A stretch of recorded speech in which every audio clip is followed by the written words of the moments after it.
और फिर वही पुराना डायलॉग, वो मिले हुए। अब मिले हुए कौन किससे मिला हुआ है भाई साहब?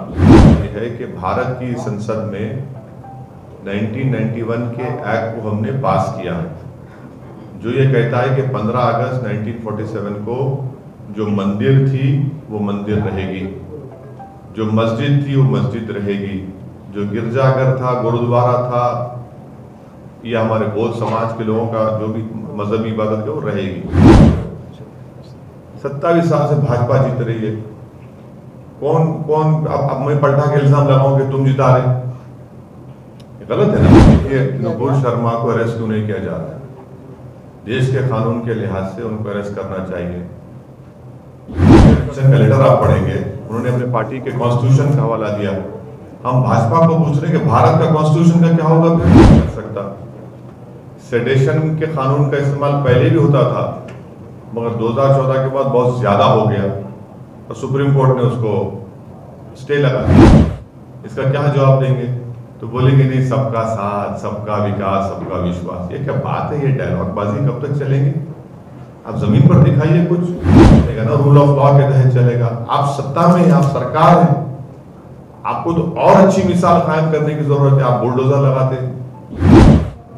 वो देश के हर व्यक्ति के प्रधानमंत्री हैं। मेरा उनसे आइडियोलॉजिकल डिफरेंस होगा और रहेगा जिंदगी भर, मगर मेरा प्रधानमंत्री तो है ना कि देश का कानून के तहत नुपुर शर्मा को गिरफ्तार करना चाहिए और देश के कानून के तहत कोर्ट उनको सजा देनी चाहिए। देश के प्रधानमंत्री का बयान नहीं आता कश्मीरी पंडितों को जो मारा जा रहा है। कश्मीरी पंडितों को सरकार उनको इलेक्ट्रोल इशू के तौर पर देखती है, उनको इंसान के तौर पर देखने की जरूरत है कश्मीरी पंडित को। और कश्मीर मुकम्मल नहीं है बगैर कश्मीरी पंडितों के। कि डिमोनेटाइजेशन जब 500 की नोट गए तो रुक गया, आतंकवाद बंद हो गया। फिर आपने 370 निकाला तो आपने कहा खत्म हो गया आतंक। कहां खत्म हुआ? आज कश्मीरी पंडित छोड़ के चले जा रहे जम्मू को।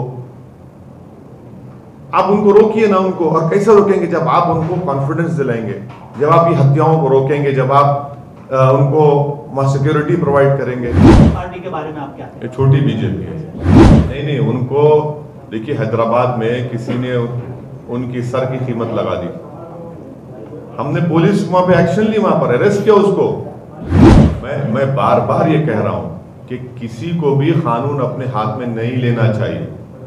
मेरे लिए खुशकिस्मती है, मेरे लिए बहुत एजाज की, ऑनर की बात है कि मैं इस तारीखी सरजमीन पर मुझे आने का मौका मिला। और मैं कच्छ की जनता से वादा कर रहा हूं कि मैं बार बार आता रहूंगा।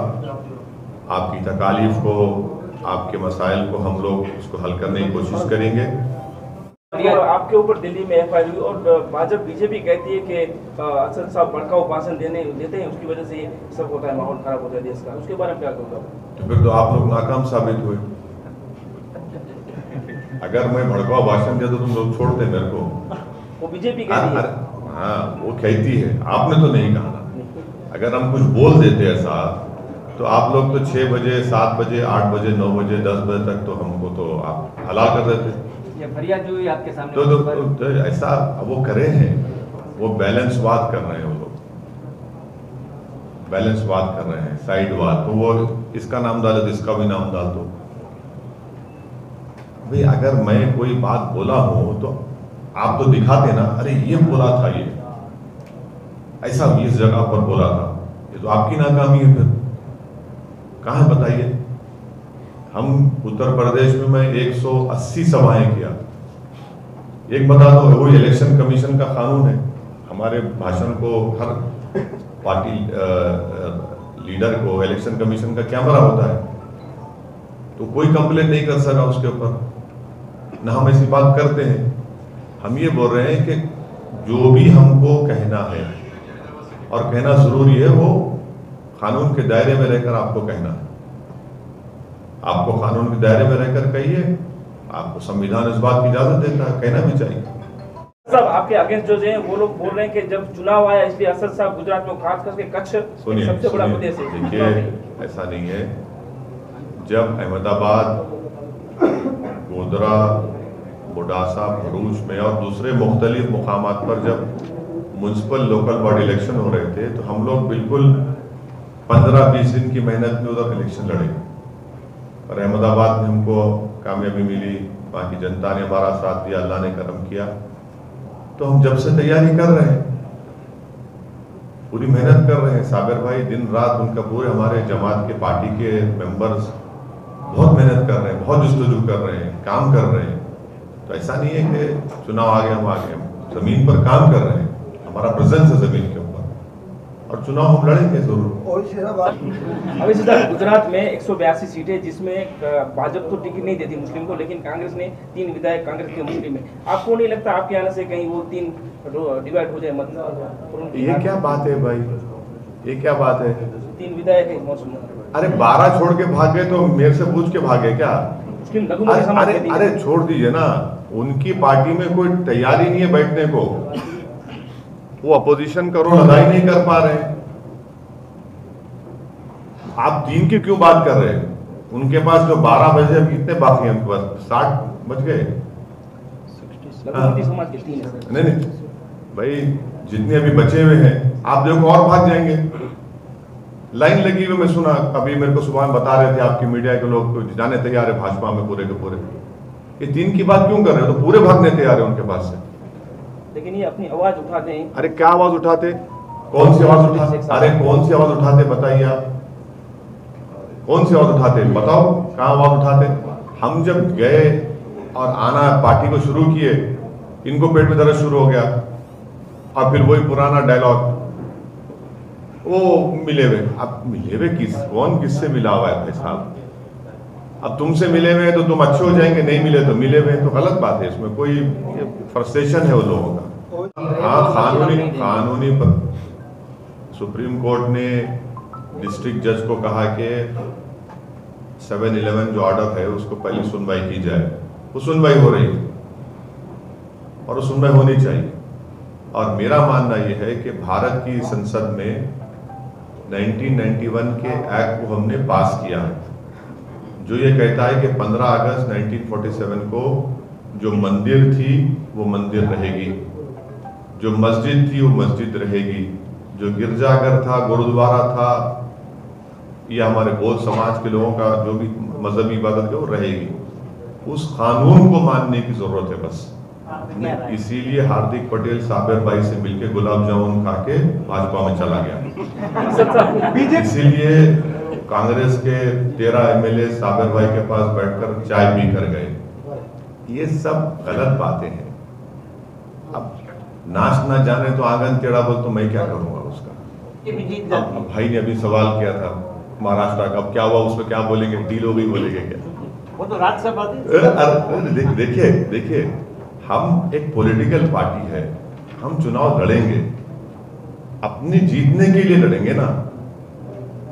अब कोई अगर बोलेगा नहीं तुम्हारे खड़े होने से ऐसा हो रहा है, तो भाई 2019 के लोकसभा के चुनाव में हम सिर्फ 3 लोकसभा की सीट लड़े थे। हैदराबाद, जहां की आवाम का शुक्रगुजार हूं, अल्लाह के फजल से हमने भाजपा को हराया। औरंगाबाद, जहां पर 21 साल से शिवसेना का एमपी था, वहां की औरंगाबाद की जनता को सलाम, हमने शिवसेना के सिटिंग एमपी को शिकस्त दी, उनको हारना पड़ा। तीसरा हमने किशनगंज लड़े, वहां पर 3 लाख वोट मिले हमको। अख्तर उल इमाम जो अभी विधायक हैं, सदर है, 3,25,000 जेडीयू को मिले, 3,50,000 कांग्रेस के मौजूदा सांसद को मिले। और दूसरी जगह कहीं लड़े नहीं हम, तो कैसे जीत गई भाजपा? फिर तो ये जब आप लड़ते हैं वहां की बात है नहीं, 3 तो बता दिया ना आपको। अब गुजरात कभी नहीं लड़े, कितने 27 साल हो गए, 27 साल से भाजपा जीत रही है। कौन अब मैं पलटा के इल्जाम लगाऊं कि तुम जिता रहे? गलत है ना बात। ये तो हमारा पॉलिटिकल पार्टी है, हम लड़ेंगे। देखिए नुपुर शर्मा को अरेस्ट क्यों नहीं किया जा रहा है? देश के कानून के लिहाज से उनको अरेस्ट करना चाहिए, क्लियर कट उनको अरेस्ट करना चाहिए। मेरा क्वेश्चन ये है कि नमाज के बाद ये घटना हो देश के अंदर बनी, आप क्या कहना चाहते हैं? उचित मैं ये कह रहा हूँ कि इतने दिन से उनको अरेस्ट क्यों नहीं किया जा रहा है? क्यों नहीं? मेरे को सवाल जवाब, मैं कहने जा रहा हूँ ना, बैठा हूँ आपके सामने। अरेस्ट क्यों नहीं किया जाता उनको? अरेस्ट करिए उनको, उन पर भी कानूनी कार्रवाई करिए। कौन रोक रहा है आपको? क्यों नहीं करना चाह रहे आप? क्या भाजपा समझ रहे कि सस्पेंशन से मसला हल हो जाएगा? नहीं होगा हल ये। जब आप उनको मानते हैं कि उन्होंने आपके पार्टी की पॉलिसी जो उनका जो सस्पेंशन का लेटर आप पढ़ेंगे, उन्होंने अपने पार्टी के कॉन्स्टिट्यूशन का हवाला दिया। हम भाजपा को पूछ रहे हैं कि भारत का कॉन्स्टिट्यूशन का क्या होगा? फिर उसका क्या होगा? आप एक्शन लीजिए, उनको अरेस्ट करवाइए देश के कानून के लिहाज से। ये जरूरी है ना। आप उस पर बोलने चाहते कोई? ये इस पर हमारा डिमांड ये है कि उनकी गिरफ्तारी होनी चाहिए और कानून के लिहाज से उन पर एक्शन होना चाहिए। बीजेपी सांप्रदायिक राजनीति कर रही है, आप मानते हैं क्या? आप मानते हैं क्या? क्यों नहीं मानेंगे? क्यों नहीं मानेंगे? हम बिल्कुल हो रही है। मॉब लिंचिंग पहले भी होती थी, मगर 2014 के बाद बढ़ गई बहुत। ये बात फैक्ट है, डेटा है इसका, कोई डिनाई नहीं कर सकता। सेडेशन के कानून का इस्तेमाल पहले भी होता था, मगर 2014 के बाद बहुत ज्यादा हो गया और सुप्रीम कोर्ट ने उसको स्टे लगा दिया। जितने लोग जेल में, उनको बेल देने के लिए सुप्रीम कोर्ट ने कोर्ट को, लोअर कोर्ट को जाने को कहा। बिल्कुल सही। आप एक बात सुनिए, भाजपा में लोकसभा में एक भी अल्पसंख्यक समाज का एमपी नहीं है। अब तो राज्यसभा में 3 थे, एक भी नहीं है। क्या जवाब देंगे इसका? आप खुद बताइए। ये जो हिंसा हो रही है वो छोड़ दीजिए, आपको लोकसभा राज्यसभा की बात कर रहा हूं। इसका क्या जवाब देंगे? तो बोलेंगे नहीं, सबका साथ, सबका विकास, सबका विश्वास। ये क्या बात है? ये डायलॉगबाजी कब तक चलेगी? आप जमीन पर दिखाइए कुछ। अच्छा, आप घर तोड़ते हैं, क्यों तोड़ते हैं? किसी का घर बिजनेस, आप कौन होते तोड़ने वाले? अगर मुझ पर इल्जाम लगाया गया तो कोर्ट तय करेगा ना मेरे को सजा देना। अगर कोर्ट जब सजा देगा तो कोर्ट बोलेगा मेरा घर तोड़ दो। आप कौन होते तोड़ने वाले भाई किसी का घर? आप क्या चीफ जस्टिस हैं? आप अदालत हैं भाई? फिर कोर्ट की, जज की, पुलिस की जरूरत ही क्यों है जब आप खुद सब तय कर ले रहे हैं? ये क्या मैसेज दे रहे हैं भाई? संविधान के तहत चलेगा ना, रूल ऑफ लॉ के तहत चलेगा। आप सत्ता में हैं, आप सरकार हैं, आपको तो और अच्छी मिसाल कायम करने की जरूरत है। आप बुलडोजर लगाते हैं। बुलडोजर से देश का कॉन्स्टिट्यूशन कमजोर होगा, रूल ऑफ लॉ कमजोर होगा। कौन सी टिप्पणी करते हैं? जैसे इलेक्शन बच्ची करता है, ऐसी टिप्पणियां बाहर आती है। अभी जो आई है नुपुर शर्मा की। नहीं, इससे कौन सा इलेक्शन अभी है बताइए मेरे को आप। आने वाला है आगे। अरे भाई आने वाला है तो अभी तो कुछ तो नहीं है ना। आगे समय में नहीं, अभी तो कुछ भी नहीं है ना मेरे भाई। 6 महीने के बाद है। तो अभी से अब वो क्या, अगर आपकी बात तो मान लेता हूं, चलो, तो फिर यकीनन भाजपा ने उनसे कहा कि बोलो। मैं बोलता हूं कि बोलो, उनको बोला गया बोलने के लिए, क्योंकि वो दो मरतबा बोले, सिर्फ टाइम्स नाउ पे नहीं बोले। कहा है वो ये चैनल अभी देख रहा, इसको न्यूज 24 में बैठ के बोला उन्होंने 2 दिन पहले, फिर टाइम्स नाउ पे बोला, वही अनाप शनाप बके। देखिए, भाजपा अगर सीरियस होती तो पहले ही उनको बोलती, मगर आपने 10 दिन के बाद बोला। और मेरे को अफसोस और गुस्सा इस बात का है कि हमारा, देखिए, देश के प्रधानमंत्री श्री नरेंद्र मोदी हैं, वो देश के हर व्यक्ति के प्रधानमंत्री हैं। मेरा उनसे आइडियोलॉजिकल डिफरेंस होगा और रहेगा जिंदगी भर, मगर मेरा प्रधानमंत्री तो है ना। अगर वो मेरी बात नहीं सुन रहे, मेरी पीड़ा को नहीं समझ रहे, वो कोई दूसरे कंट्री, फॉरेन कंट्री में आवाज उठती तो वहां रिएक्ट करते। भाई मैं घर का आदमी हूं ना, आप इस देश के प्रधानमंत्री हैं, मैं आपसे बोल रहा हूं कि प्रधानमंत्री जी आप एक्शन लीजिए। आप मेरा भाषण सुनो भिवंडी का, मैं उसमें रिक्वेस्ट किया आप प्लीज एक्शन लीजिए उसके ऊपर। उनके वो अनाप शनाप बकने के 2-3 दिन के बाद मेरा भाषण हुआ भिवंडी में, आप नहीं सुने। आप कोई फॉरेन कंट्री बोलता है तो फौरन हरकत में आ जाते। ये गलत है ना। ये कि देश का कानून के तहत नुपुर शर्मा को गिरफ्तार करना चाहिए और देश के कानून के तहत कोर्ट उनको सजा देनी चाहिए। ये पार्टी का ऑफिशियल स्टैंड है, जो इम्तियाज जलील साहब की बात से मुख्तलिफ है। और जो पार्टी का स्टैंड है वो सबको मानना पड़ेगा। यह पार्टी का ऑफिशियल स्टैंड है। अरे मेरे भाई ऐसा मत बोलो, ANI ने आकर लिया मुझसे। ANI तो आपको देता है ना फीड पूरा, आप ऐसा क्यों बोलते हैं? देश के प्रधानमंत्री का बयान नहीं आता कश्मीरी पंडितों को जो मारा जा रहा है। वो कश्मीरी पंडित, उनकी पिक्चर बनाकर प्रधानमंत्री ने प्रमोट कर दिया, मगर वो कश्मीरी पंडित पीट रहा है ना वहां पर, उसको गोली मार दी जा रही है। उनके इलाकों को रात में बंद कर दिया जाता है कि तुम वो निकलना चाहते, जम्मू को जाना चाहते, आप रोक दे रहे हैं उनको। कश्मीरी पंडितों को सरकार उनको इलेक्ट्रोल इशू के तौर पर देखती है, उनको इंसान के तौर पर देखने की जरूरत है कश्मीरी पंडित को। और कश्मीर मुकम्मल नहीं है बगैर कश्मीरी पंडितों के। उनको वहां पर पूरा सिक्योरिटी मिलनी चाहिए। भाई ये आतंकवादी आकर अगर गोली मार रहे हैं तो सरकार उनको रोकने में नाकाम क्यों साबित हो रही है? ये इनकी नाकामी है। मैं मानता हूं कि पड़ोसी मुल्क से, पाकिस्तान से आतंकवादी आ रहे हैं, आप रोको ना उनको। कैसा कोई दिन दाड़े जाकर एक टीचर को मार देता है स्कूल में, बताइए आप? कैसा कोई दिन दाड़े जाकर एक बैंक के मैनेजर को गोली मार देता है? सरकार ने कहा था कि डिमोनेटाइजेशन, जब 500 की नोट गए तो रुक गया, आतंकवाद बंद हो गया। फिर आपने 370 निकाला तो आपने कहा खत्म हो गया आतंक। कहां खत्म हुआ? आप देखते ही ना, आप सिर्फ स्लोगन, हेडलाइन मैनेजमेंट करते हैं आप लोग, सिर्फ भी भाजपा वाले। हेडलाइन मैनेजमेंट से जमीन पे क्या हो रहा बताइए आप? आज कश्मीरी पंडित छोड़ के चले जा रहे जम्मू को, आप उनको रोकिए ना उनको। और कैसे रोकेंगे? जब आप उनको कॉन्फिडेंस दिलाएंगे, जब आप ये हत्याओं को रोकेंगे, जब आप उनको वहां सिक्योरिटी प्रोवाइड करेंगे, आप वहां के वैली के पॉलिटिशियन को कुछ ताकत देंगे बोलने के लिए, लीवर देंगे। आप कुछ नहीं करते। नहीं, इतने टूरिस्ट आ गए, इतने टूरिस्ट, अरे भाई टूरिस्ट आ गए तो फिर हत्या क्यों हो रही है? आप देखते हर बार भाजपा बोलते इतने टूरिस्ट है, अरे भाई टूरिस्ट है तो फिर वो हत्या क्यों हो रही है? अब वहां की मस्जिद को क्यों बंद करके रख दिए? वहां के पॉलिटिशियंस को आप बोलने की इजाजत क्यों नहीं देते?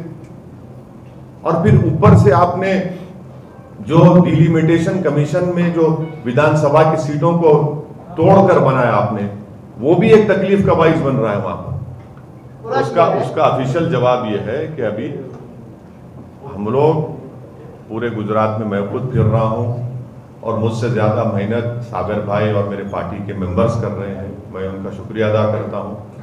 मैं तो सिर्फ आटे में नमक का काम कर रहा हूं, ये लोग दिन रात मेहनत कर रहे हैं, मैं इनका शुक्रगुजार हूं। और जब चुनाव करीब आएगा आपको बताएंगे, बहुत जल्दी अभी ऐसा है ना, वो जब इफ्तार की दावत में अहमदाबाद को आए थे तो मुश्ताक के फार्म हाउस पे इफ्तार की दावत हुई। हम दोनों एक टेबल बैठ खजूर का है, समझे ना? अब उनको कहीं गुलाब जामुन मिल गया तो मैं क्या करूं? मैं तो खजूर ही खिला सकता हूं। नहीं, सुनिए, जब तक थे तो अच्छे थे और जब छोड़ दिए तो आप उंगली उठा रहे हैं साबर भाई पे। क्या गलत बात है ना? आपको मैं बोल रहा हूं, आपको पसंद नहीं आ जाइए, मगर इल्जाम लगा रहे। क्या इल्जाम लगा रहे बताइए? हम फिर पूरा विधान लोकल बॉडी के इलेक्शन में मेहनत के सब लोग, हम लोग, आप साबर भाई पे इल्जाम लगा रहे हैं। उनको तो सोचना चाहिए कि तुम, उसको स्टोन आ गया था, इंजेक्शन लेकर मेरे साथ फिरता था साबर भाई, जब नहीं बोलना चाहिए बात ये। 10 मिनट गाड़ी में बैठ ना सकते थे साबर भाई, मगर उसके बावजूद भी लगा हुआ है आदमी, काम पे लगा हुआ है। ये गलत है, ये बिल्कुल उनका इल्जाम बेबुनियाद है, झूठ पर मुबन्नी है। और इस तरह की बात उनको, भाई आप छोड़ के जाओ। मगर जब आप जिसके साथ दिन रात आप देख रहे हैं कि तकलीफ उठा रहा है, सब लोग साथ में तकलीफ उठा रहे हैं, मेहनत कर रहे हैं। भाई 15 दिन की मेहनत में हमने 6 कॉर्पोरेटर अहमदाबाद में जीते, 7 जीते, 9 हम लोग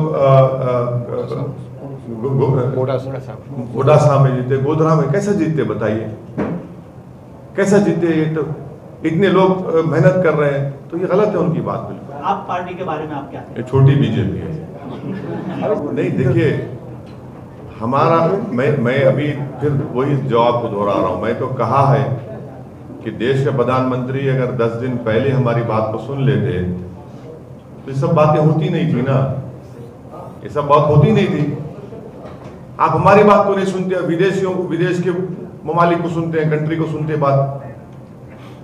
भाई मैं एक भारत का नागरिक हूं, मैं आपसे बोल रहा हूं कि सर इस पे एक्शन लो आप। ये गलत कहा उन्होंने, आप नहीं सुनते मेरी बात को, 10 दिन के बाद सुनते आप। नहीं, उनको देखिए हैदराबाद में किसी ने उनकी सर की कीमत लगा दी, हमने पुलिस वहां पे एक्शन ली, वहां पर अरेस्ट किया उसको।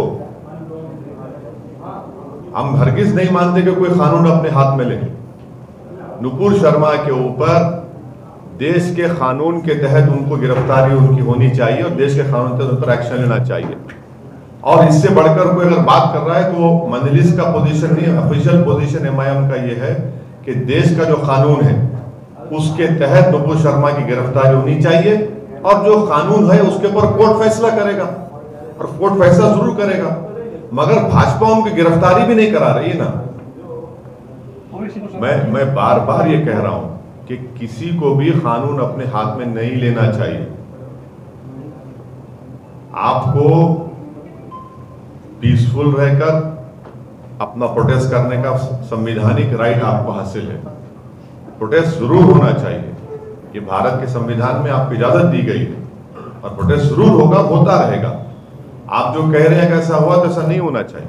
मेरी ये खुशकिस्मती है, मेरे लिए बहुत एजाज की, ऑनर की बात है कि मैं इस तारीखी सरजमीन पर मुझे आने का मौका मिला और मैं कच्छ की जनता से वादा कर रहा हूं कि मैं बार बार आता रहूंगा। आपकी तकालीफ को, आपके मसाइल को हम लोग उसको हल करने की कोशिश करेंगे।